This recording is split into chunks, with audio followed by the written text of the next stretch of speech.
Hi Melinda, we just wanted to go over some things visually about the bottling and what we want done. So here we have an example of the centered charm, and so this is the right way. It should be matched up at the ends, and then this is the wrong way. It's about a little more than 1/4 inch off. So so that's that. And then also when you're going to bottle, we want to make sure that the charm is facing the correct way. So we want the clasp on the left side so that you can read the charm regularly. Okay, so now I'll show the bottling. So we have the cards and we have the little hash marks on the back, and we just use scissors, and you can cut 2 or 3 at a time pretty easily. And I like to go just a little bit below the hash marks so that it sits deep enough, the necklace chain will sit deep enough in there. So after we do that, we'll fold it on the scored side, and then use a tool. We use like these little crochet hooks, they seem to work pretty good, to help score gently as not to scratch the card. So it will help it fold better.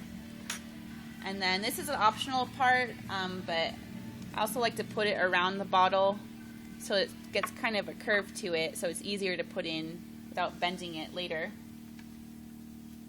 So then we'll take the necklace so that it's sitting correctly and legibly, and then just take the left chain and hold the thumb on the chain without touching the charm so it doesn't scratch anything on here, and just gently put it in.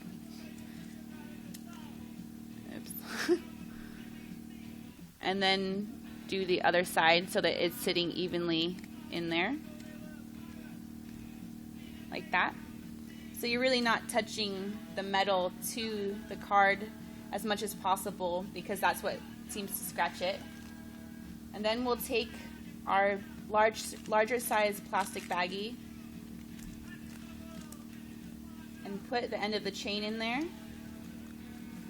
and put everything to one side of it, and so that it matches up on the seam on the back of the card, and then just fold it up and in so that it's hiding behind the card. And then fold it so it makes kind of a half dome sort of shape, which is how it's going to look inside the card. And then I kind of overlap it so that it bows out like that, so it fills up the whole card bottle. And then put it in the bottle, and be careful. This is the part, especially with different sized states, you have to be really gentle here to make sure that the rim doesn't push against the charm and scratch it.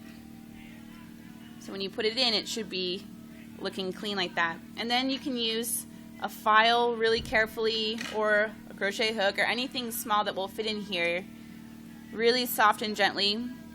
Come in and push the card back so that it maintains that half dome sort of shape, and that the space here is very small, so it's hiding all that stuff in there. And sometimes I'll even come in the corner, kind of crease it a little bit. And then we have our corks. Sorry. And we want to make sure that these are very tightly in there, so that they don't easily fall off. And that's the finished bottle.